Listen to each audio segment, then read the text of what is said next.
J'ai eu à cœur de parler d'un verset qui est vraiment la base, généralement, dans le mouvement apostolique que nous sommes.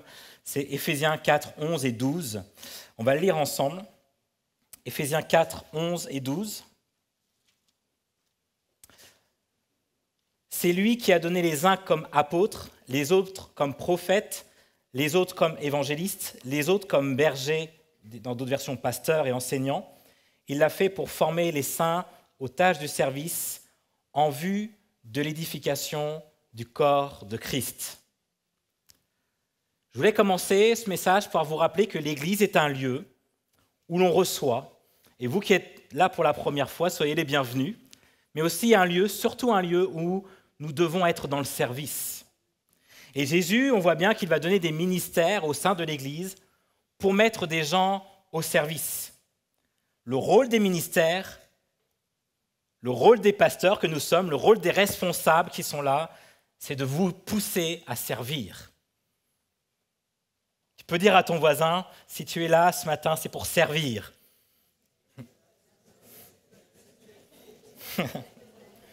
Oui, notre rôle, c'est pour servir. Notre rôle, c'est de vous équiper. Notre rôle, c'est de vous mettre en service. Si vous pensez qu'on vous pousse trop dans le service, en fait, on ne fait qu'obéir à la parole de Dieu. La parole de Dieu nous demande de vous pousser à mettre au service. Et on peut se dire, voilà, c'est pas que ça, mais il y a aussi une volonté de Dieu que chaque chrétien serve. Et c'est ce que nous allons voir ce matin. Il y a une volonté de la part de Dieu que chaque chrétien puisse servir en vue de quelque chose. Et la Bible dit dans le verset 12, en vue de quoi ? En vue de l'édification du corps de Christ. Ce n'est pas juste servir pour servir, ce n'est pas juste servir parce qu'il y a des trous à combler. C'est juste, la Bible nous le dit la raison, servir en vue de l'édification du corps de Christ. Moi, j'ai envie que le corps de Christ soit édifié. Amen. Alors, il y a des petits bruits. Je ne sais pas ce que c'est. Je ne bouge pas, peut-être. Il y a une autre version dans Second qui dit... C'est moi ? 1, 2...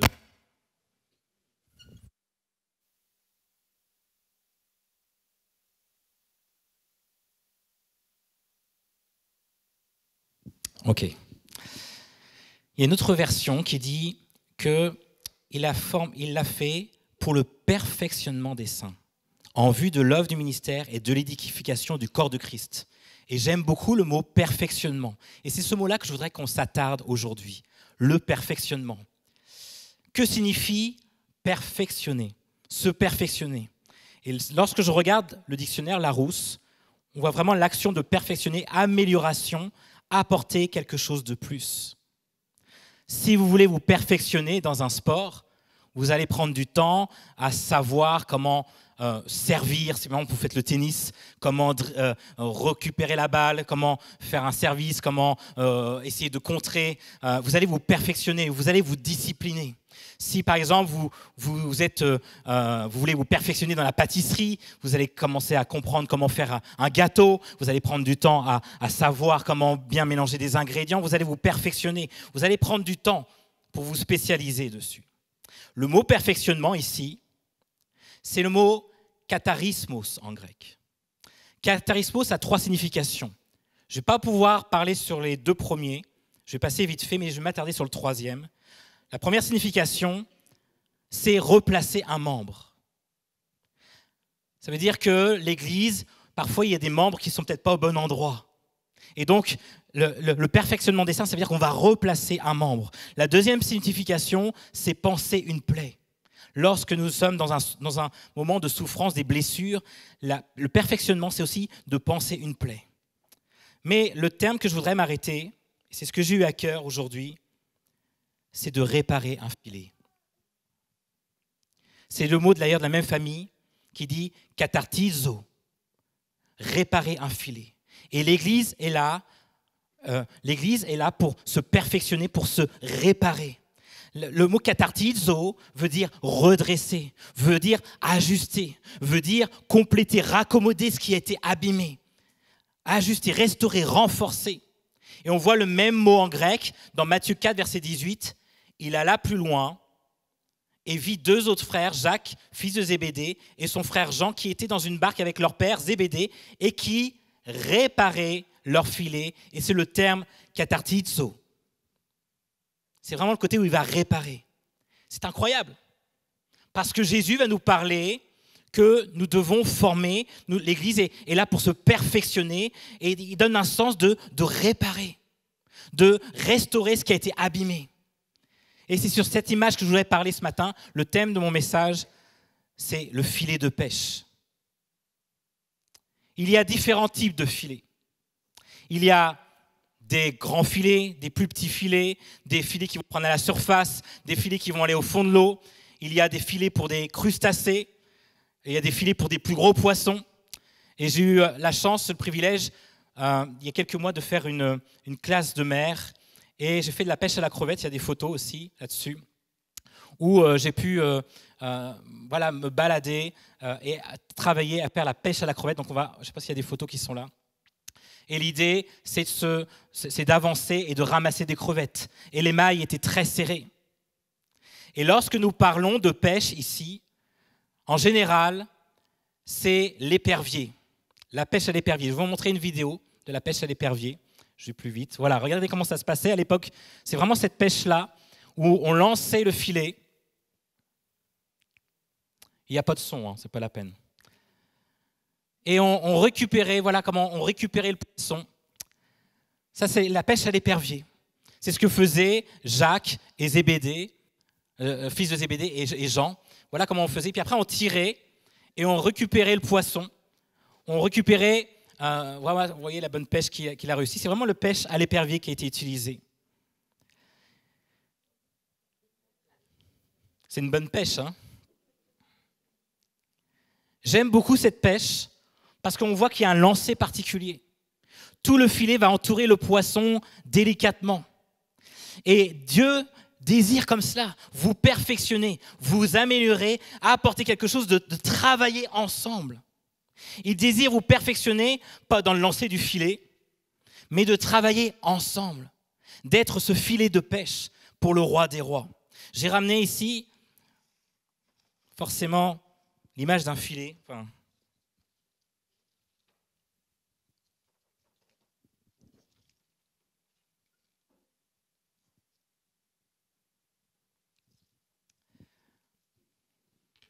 Le filet est constitué de mailles, de nœuds,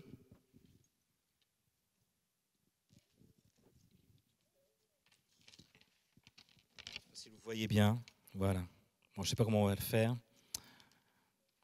Mettre là-dessus. Voilà. Le filet est constitué de mailles, de nœuds. Et chacun de nous, c'est vraiment l'image qui est donnée dans le perfectionnement, chacun de nous, c'est le nœud de ce filet. Tiens, Lina, tu es là, toi. Arthur, tu es ici. Mazama. Eric, tu es là. Tiens, Sylvia, tu es là aussi.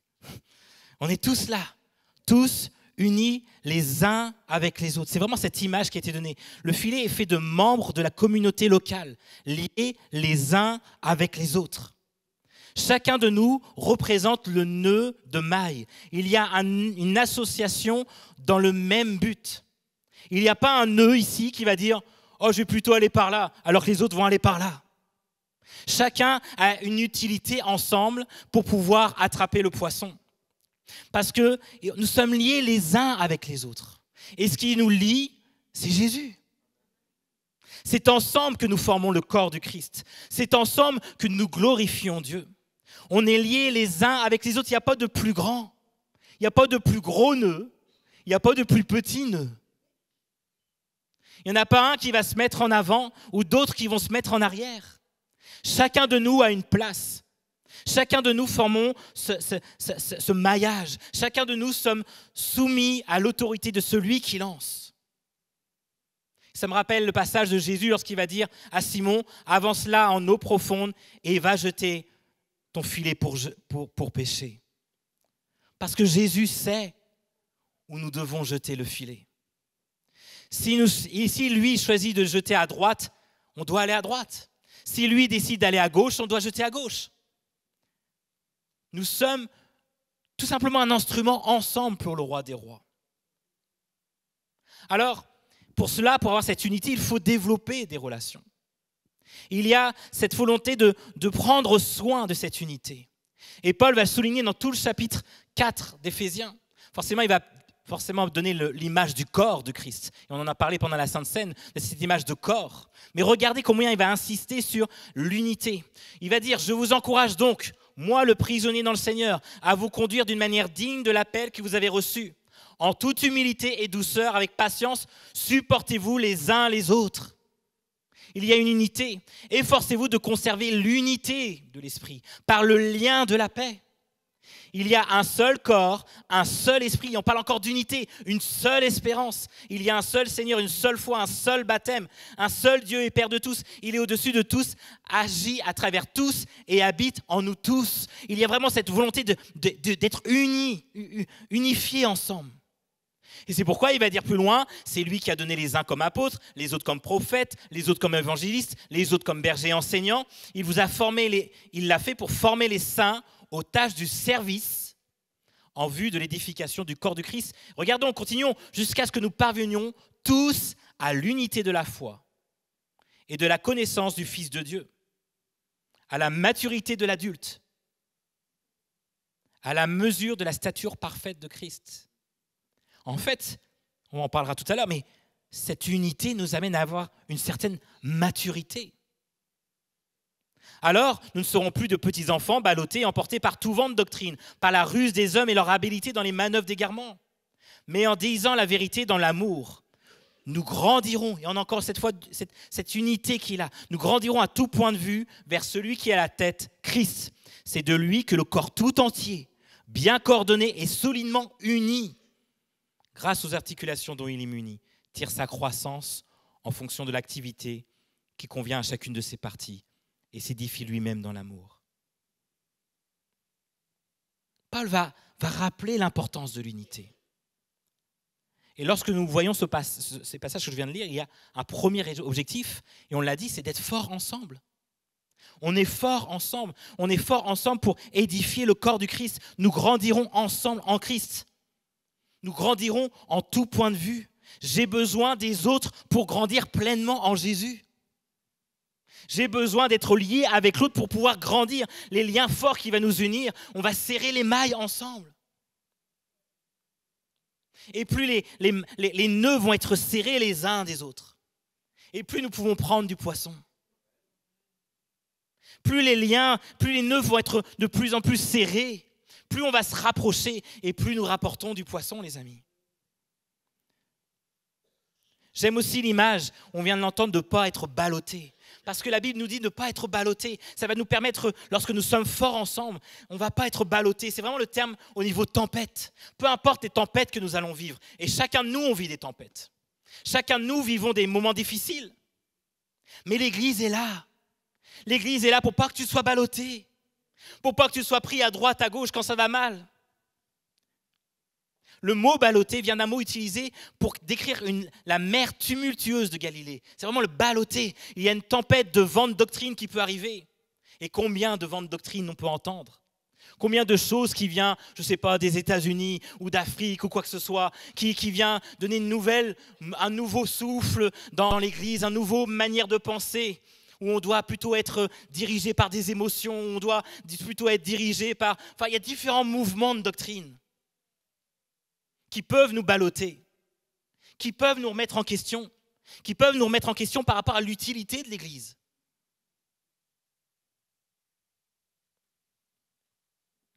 Combien de personnes se disent, mais même qui suivent en ligne, disent, mais l'Église peut être suivie juste en ligne à la maison. Parce que j'ai été béni à la maison, mais ce n'est pas ça l'Église. Il y a des tempêtes de vent de doctrine qui te poussent à faire des choix, mais l'Église, ce n'est pas ça. C'est de créer des liens les uns avec les autres. Il y a même des tempêtes de ruse des hommes qui veulent nous égarer.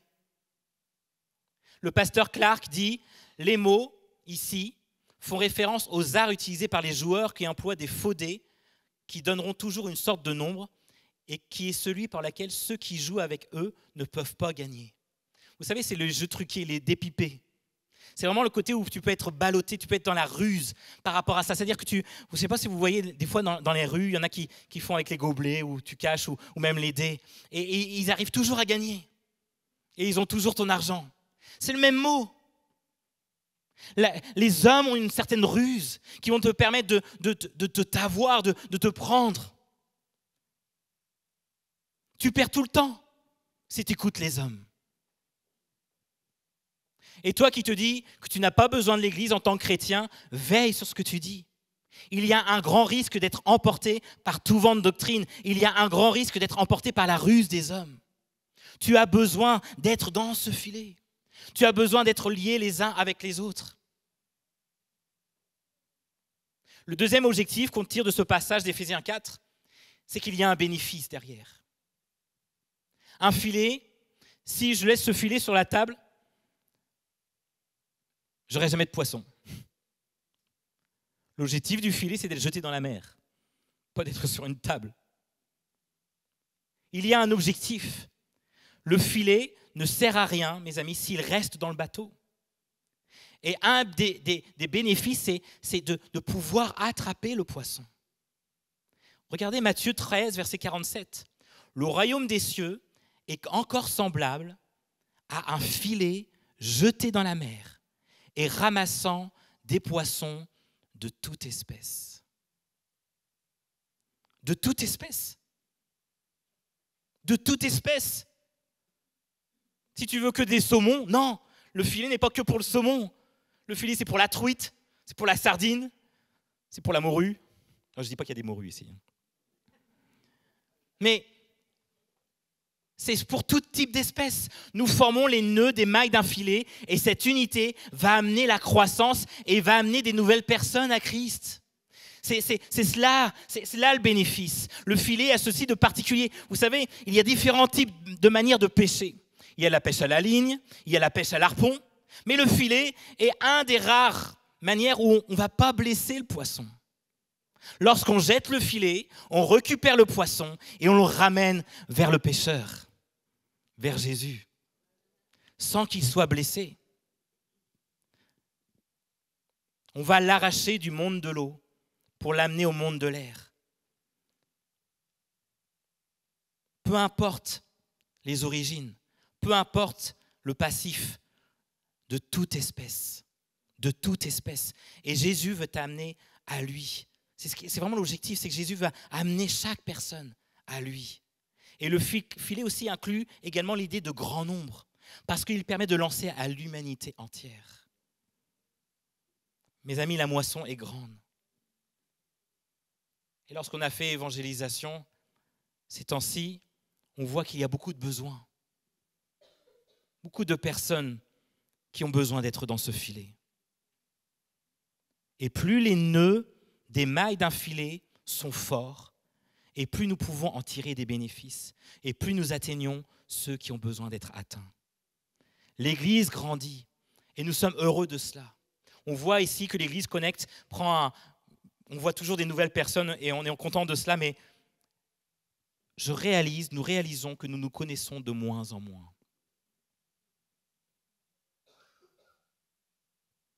Quand on est une cinquantaine, ça va. On arrive à se connaître. Mais quand on est 200, c'est plus difficile. Même moi, je n'y arrive pas à reconnaître tout le monde. Nous devons veiller à cela. Nous ne sommes pas juste un lieu où nous vivons un bon moment de louange, où nous avons un bon moment de Sainte Seine. Nous devons d'abord être une église où nous sommes liés les uns avec les autres. Alors les plus anciens d'entre nous vont connaître ceux qui sont là depuis longtemps, puis les nouveaux vont peut-être connaître une ou deux personnes. Mais nous devons créer des liens. Nous devons nous investir dans le service. Parce qu'il y a vraiment des bénédictions, des bénéfices d'être liés les uns avec les autres. Une bénédiction d'être dans des différents groupes que l'Église propose. Les groupes de maison, on en a parlé il y a 2 semaines. Nous devons établir des relations. Invitez-vous à la maison. Plus les liens sont proches et plus nous pouvons attraper des poissons. Alors, la troisième partie, qu'est-ce qui peut déchirer le filet? Parce qu'il y a des éléments qui peuvent déchirer le filet. J'ai pris le temps d'étudier la pêche en même temps de préparer cette prédication. Et j'ai été étonné de voir que le filet, dès qu'il a été utilisé, doit être nettoyé. Le filet a besoin d'être nettoyé. D'ailleurs, on le voit bien que les pêcheurs, dans Luc 5, verset 2, Jésus vit au bord du lac deux barques. Les pêcheurs en étaient descendus pour laver leurs filets. Et même à l'époque de Jésus, ils lavaient leurs filets. Parce que pourquoi nous devons laver le filet? Parce que dans les filets qui sont jetés à la mer, ils risquent d'être inutilisables à cause des algues et à cause des différentes impuretés, à des différentes choses qui peuvent abîmer, écarter les différentes mailles. Et donc on doit prendre le temps de laver à l'eau douce en général. Et je me suis dit, mais c'est la même chose pour nous. Nous qui sommes le corps de Christ, nous qui formons ce filet, nous devons prendre le temps de nous laver. Laver notre corps, laver plutôt notre cœur. On peut se laver aussi notre corps, hein. Ça ne fait pas plus mal. Mais on peut laver notre cœur. Parfois, nous avons de l'amertume, parfois nous avons de la colère qui commence à agir. Parfois, oui, certainement qu'il y a eu des blessures par rapport à l'Église. L'Église, elle n'est pas parfaite. Il y a des choses qui peuvent peut-être te dire, mais c'était compliqué. Mais veille sur ton cœur. Pierre va dire, ayant purifié vos âmes en obéissant à la vérité, pour avoir un amour fraternel sincère, aimez-vous ardemment les uns les autres de tout votre cœur. Il y a d'abord une volonté de purifier nos âmes.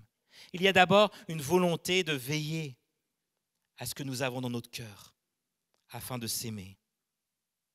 Parfois, il y a aussi des éléments extérieurs qui vont déchirer le filet, parce qu'il y a des rochers au fond de l'eau. Ils peuvent se déchirer parce que voilà, le filet s'est accroché. Et la vie, parfois, nous amène à vivre des temps difficiles, à se prendre un rocher. Des situations difficiles nous brisent, nous déchirent et nous éloignent des uns des autres. Et moi, j'ai une pensée pour ceux qui sont dans des temps difficiles aujourd'hui, où la vie ne vous a pas fait de cadeau. Eh bien, l'Église est là pour ça aussi. Il faut réparer les liens. Les mailles ne sont pas assez forts. Et nous en parlerons plus tard. Pourquoi? Et dans d'autres moments, les mailles sont tout simplement pas assez solides. Et on le voit aussi dans Luc 5, où vous savez que lorsqu'il y a la grande pêche miraculeuse, il y avait une grande quantité de poissons qui a été ramassée et le filet s'est déchiré. Et les mailles du filet se sont déchirées. Pourquoi? Parce qu'il y a 3 dangers qui fragilisent nos liens ensemble. Si vous prenez note, le premier danger que nous avons, c'est l'individualisme. L'individualisme, les amis, c'est le plus grand danger de notre société aujourd'hui. C'est l'idée de s'occuper de mes besoins. C'est de dire, moi j'ai besoin d'abord, je viens à l'église pour mes besoins. Je viens à l'église parce que ça me fait du bien, et ça peut l'être, mais ça ne doit pas être que ça. Philippiens 2, versets 19 à 22, il va dire « Tous, en effet, cherchent leur propre intérêt et non de ceux de Jésus-Christ. » Nous devons nous penser que nous ne sommes pas là simplement pour nos propres intérêts. Nous sommes là pour les intérêts de Jésus. L'Église est là pour ça. Si tu es dans un temps où tu es blessé, on peut comprendre ce côté où tu as besoin de te reconstruire.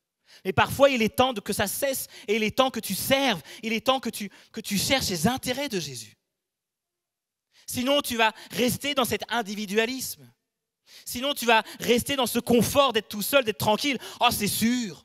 C'est sûr, quand je suis tout seul, personne ne va m'embêter.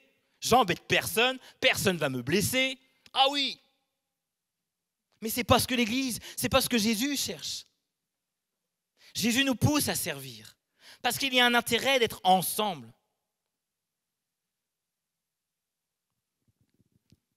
J'avais pris un ciseau ici, parce que généralement c'est ce que nous faisons. Si je coupe, je ne vais pas le faire, c'est un beau filet quand même. Si je coupe et que je prends finalement un nœud seulement de ce maille, est-ce que vous pensez que ce nœud arrivera à attraper des poissons?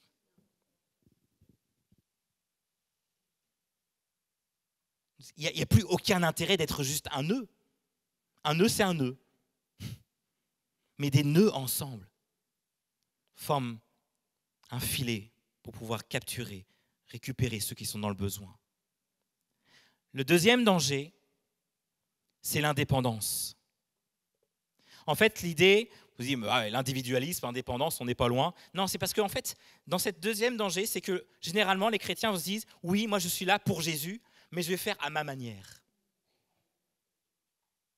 J'ai envie, c'est créer mon indépendance, moi, ou peut-être avec un groupe. Ça veut dire que je suis dans l'église locale ou non, et je vais servir à ma manière. Je vais servir Jésus à ma manière, que ça plaise ou non. Hein. Je vais vivre comme j'ai envie de vivre. Je suis libre. Je suis libre. On me dit souvent je suis libre. Alors je suis libre de faire ce que je veux. Et donc je vais faire mon petit filet de mon côté, et puis il y aura des petits filets d'un petit côté, et puis un petit filet de l'autre, et puis finalement on a plein de petits filets. Mais ce n'est pas ce que l'Église demande. Nous devons être unis les uns avec les autres. Dans Galates 5, verset 13, il est écrit « Frères et sœurs, c'est à la liberté que vous avez été appelés. » Oui, vous êtes libres. Ah oui, toi tu es libre. Ça c'est clair. Seulement, ne faites pas de cette liberté un prétexte pour suivre les désirs de votre nature propre. Et regardez après, au contraire, soyez par amour serviteurs les uns des autres. Paul nous pousse à nous lier les uns les autres, à être serviteurs les uns des autres. Parfois, aujourd'hui, au XXIe siècle, depuis le confinement, c'est bien, on peut avoir des chrétiens, on peut être lié avec un chrétien au Canada, et puis un autre chrétien en Amérique du Sud, et puis peut-être en Chine, et puis finalement on est lié, on est une petite communauté, on est content, on vit notre manière de vivre par Internet, on aime les relations à distance, mais mes amis, on ne peut pas avoir que des relations à distance. Moi, j'imagine, je fais des formations pour les couples, et des relations à distance, j'ai regardé des statistiques, 82% des relations à distance dans un couple échouent. Vous n'imaginez même pas l'Église. L'Église n'est pas faite pour avoir des relations à distance. L'Église à distance ne fonctionne pas. Les membres ont besoin de contact, les membres ont besoin de se rencontrer, les membres ont besoin de prier ensemble. Et c'est pourquoi la parole de Dieu va nous dire, mais évitez de changer d'église locale tout le temps. Pourquoi ? Parce qu'il y a une nécessité de rester dans une église locale et de créer des liens et de grandir ensemble. C'est tellement... Ici, il y a à peu près 400-450 églises évangéliques sur Bruxelles. On peut changer d'église autant qu'on veut. Mais ce n'est pas comme ça que tu vas grandir en tout point de vue. Tu as besoin d'une église locale. Alors oui, il y a des moments de désaccord parfois. Et cela existe. Mais nous devons justement renforcer les liens, créer des liens, prendre du temps à être plus forts ensemble. Et on va en parler un peu plus tard. Le troisième danger de notre société aujourd'hui, c'est l'indifférence. L'indifférence, c'est se dire, je suis dans l'église, on n'a pas forcément besoin de moi. Je suis bien. Et puis, il n'y a pas forcément d'impact, que je serve ou non. Il n'y a pas forcément besoin de... Ça ne va pas changer grand-chose. Et très souvent, on pense comme cela. Mais on ne comprend pas l'idée de travailler étroitement ensemble. Regardez dans Jean 13, verset 35. C'est à cela que tous reconnaîtront que vous êtes mes disciples, si vous avez de l'amour les uns avec les autres. C'est à cela que tous, tout le monde, toute la terre, tous reconnaîtront. Tous reconnaîtront que nous sommes chrétiens à travers nos liens. Tous, tout le monde. Nous avons un impact dans le fait de travailler ensemble, dans le fait d'être liés les uns aux autres. Nous avons un impact dans le monde. Avez-vous remarqué, ce qui rendait fort l'Église primitive était vraiment, entre autres, leur unité. Ils étaient forts ensemble. La Bible nous dit qu'ils étaient ensemble, d'un même cœur, d'une même pensée, parce qu'ils avaient vécu des choses extraordinaires. Ils se disaient certainement qu'on ne pouvait pas se laisser voler ça.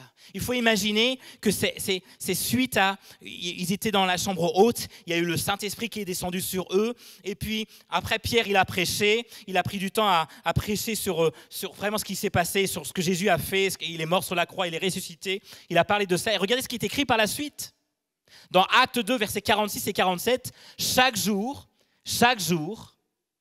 avec persévérance, ils se rendaient d'un commun accord au temple. Ils rompaient le pain dans les maisons et prenaient leur nourriture avec joie et simplicité de cœur. Ils louaient Dieu et avaient la faveur de tout le peuple. Le peuple voyait cela. Le Seigneur, écoutez, ajoutait chaque jour à l'Église ceux qui étaient sauvés.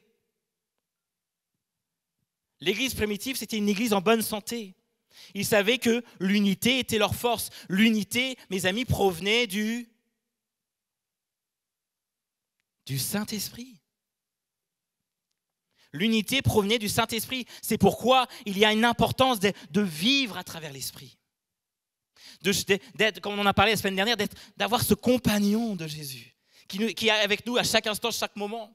Il y a une unité que l'Esprit nous donne. Dans Éphésiens 4, verset 23, « Efforcez-vous de conserver l'unité de l'Esprit par le lien de la paix. » L'Esprit n'est pas là pour nourrir mon individualisme. L'Esprit n'est pas là pour nourrir mon indépendance. L'Esprit n'est pas là pour nourrir mon indifférence. L'Église n'est pas là pour me donner, pour que individuellement je puisse satisfaire des dons. Mais l'Église est là pour l'utilité commune, au service des autres. 1 Corinthiens 12, il y a diversité de dons, mais le même esprit.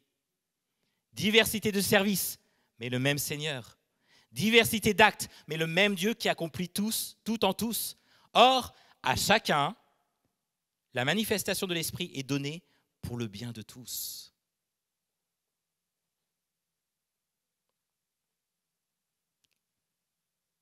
Nous sommes différents d'eux, mais nous avons le même objectif. Nous avons différentes compétences, mais nous avons la même finalité. Et pour avoir un maillage solide, nous devons laisser le Saint-Esprit nous unir aussi. Les équipes que nous formons doivent avoir des temps de rencontre avec Dieu. Des temps où nous cherchons, où nous renforçons nos liens à travers les temps de prière, à travers des temps de communion. Nous devons laisser le Saint-Esprit nous unir. Acte 2, verset 42, il persévérait dans l'enseignement des apôtres, dans la communion fraternelle. Il persévérait dans la communion. Il persévérait dans la communion. Il persévérait dans la communion. Il cherchait à garder cette unité. On parlait de Sainte Seine. C'est un repas aussi où nous mangeons ensemble. Nous rappeler ce que le Seigneur a fait. Nous rappeler que nous sommes dans le même panier, la même finalité. Et quels en sont les fruits? Dans Acte 2, verset 47, le Seigneur ajoutait chaque jour à l'Église ceux qui étaient sauvés. Parce qu'une fois qu'il y a cette unité qui est là, une fois qu'il y a des liens qui sont là, une fois qu'on est liés les uns avec les autres, pas des micro-filets à droite à gauche, mais que nous prenons du temps à se connaître. Pas juste partir à midi tout de suite, à la fin du culte, mais prendre du temps à se connaître. Nous renforçons des liens. Et cette unité, on le voit, il y a une finalité. Le Seigneur va ajouter chaque jour à l'Église ceux qui étaient sauvés. Et il est temps que nous prenions cette place dans le corps du Christ, mes amis. Alors, est-ce que tu as cette place dans cette Église? Depuis combien de temps te sens-tu étranger? Depuis combien de temps tu viens comme un individualiste, ou comme un indépendant, ou comme un indifférent? Il n'y a pas de nouvelle personne sans communion. Et si nous prenons l'image du filet, chaque fois qu'il y a une déchirure, vous savez, lorsque le filet se déchire, eh bien, les autres liens à côté se déchirent aussi, de façon de plus en plus fragile. Ça peut lâcher, le filet peut rompre. Et si nous ne veillons pas à cela, des poissons peuvent passer. Alors, j'ai invité le groupe de louanges à monter. Ma dernière partie, comment réparer le filet?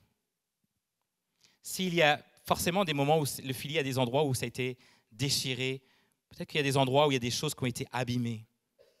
Peut-être que des liens ont été affectés. Dans Marc 1, verset 19, Jésus alla un peu plus loin et vit Jacques, fils de Zébédée, et son frère Jean, qui étaient eux aussi dans une barque et prenaient le temps de réparer les filets. Mes amis, raccommoder un filet prend du temps. Jeter un filet, c'est rapide. On peut vite fait jeter un filet. Mais raccommoder, réparer, prend du temps. J'ai juste une petite vidéo là, si on peut montrer la petite vidéo. J'ai mis un peu en avance rapide.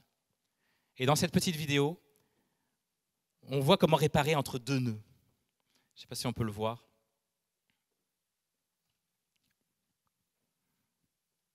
Voilà, et ça va prendre du temps à raccommoder. Ça va prendre du temps à rattacher cela, à renforcer ce lien. Il faut prendre du temps à se pardonner.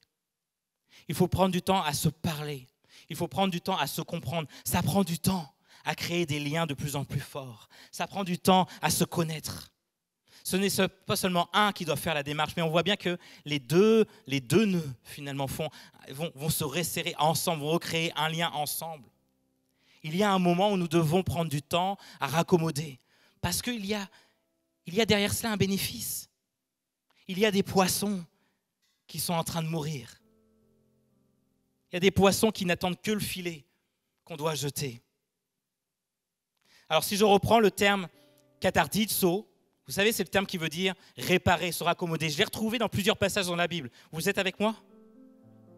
Regardez dans 1 Corinthiens 1, verset 10. Regardez le terme katartizo qui veut dire le temps de réparer, comme dans un filet. Je vous en supplie, frères et sœurs, par le nom de notre Seigneur Jésus-Christ, de tenir tous le même langage, qu'il n'y ait pas de division parmi vous, mais soyez parfaitement unis. Et ce mot-là, unis, c'est katartizo. Unis dans le même état d'esprit, dans la même pensée. Prends le temps, ce terme état d'esprit, c'est prendre le temps de comprendre l'autre. C'est pas que l'autre doit me comprendre. C'est prendre le temps de comprendre l'autre. Ça m'arrive de me disputer avec ma femme. C'est celle que j'aime le plus parmi vous tous ici. Je suis désolé. Ça peut arriver des disputes dans un couple. Mais on prend le temps de réparer cela. Mais vous imaginez pas dans l'Église, ça arrivera aussi. Nous sommes des êtres imparfaits qui veulent être liés avec d'autres êtres imparfaits.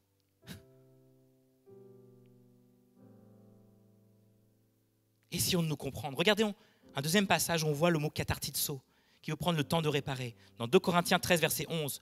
Pour le reste, frères et sœurs, soyez dans la joie. Travaillez à vous perfectionner. Et là, le terme katartizo. Travaillez à vous réparer. Travaillez à vous raccommoder. Encouragez-vous. Vivez en plein accord dans la paix. Et le Dieu d'amour et de paix sera avec vous. La Bible nous invite d'être en accord, d'être en paix, de travailler à cela. Vous ne me croyez pas? Je vais donner un autre passage encore dans Galates 6, verset 1, avec le terme katartizo. Frères et sœurs, et regardez encore le terme de réparer, dans Galates 6, verset 1. Si un homme vient à être surpris en faute, vous qui êtes spirituels, redressez-le. Et c'est encore le terme katartizo, avec un esprit de douceur. Réparer, raccommoder. Et il va dire plus loin, veille sur toi-même, de peur que toi aussi tu ne sois tenté. Et le dernier passage que je vais vous donner, dans 1 Pierre 5, verset 10, encore le terme katartizo. Et c'est là-dessus que je veux terminer. Le Dieu de toute grâce vous a appelé en Jésus-Christ à sa gloire éternelle. Après que vous aurez souffert un peu de temps, et on souffre, il vous rétablira lui-même. Et le mot rétablira, c'est katartizo. Parce que c'est lui le pécheur. C'est lui qui va prendre le temps aussi. Alors oui, on peut prendre du temps à se réparer les uns avec les autres. Mais c'est lui qui va nous rétablir, qui va nous réparer, qui va nous raccommoder. Il vous rétablira lui-même, vous affirmera, vous fortifiera. créer des liens forts les uns avec les autres, vous rendra inébranlable. C'est Jésus. C'est à Jésus que nous devons ramener du poisson. C'est lui qui va tirer. Nous avons juste besoin d'être ce filet. Nous avons juste besoin d'être liés les uns avec les autres. Et s'il y a une déchirure, raccommode, avec douceur. Essaye de comprendre, essaye d'être en paix. Travaille à cela. Mais Jésus aussi va faire son travail. Fais-lui confiance. Amen. J'avais à cœur de vous partager ce message ce matin. À cœur de penser à travailler ensemble pour produire des chrétiens forts, des chrétiens réparés, en forme pour le royaume de Dieu. Nous avons la semaine prochaine une action d'évangélisation. Il y en a qui autour de nous qui sont dans la souffrance. On entend avec Alain Auderzé aussi qu'on fait des actions d'évangélisation. Il y en a qui sont dans le besoin. Renforçons nos liens. C'est comme ça que le monde reconnaîtra que nous sommes des disciples. Si nous avons de l'amour les uns avec les autres. On peut se lever ensemble ?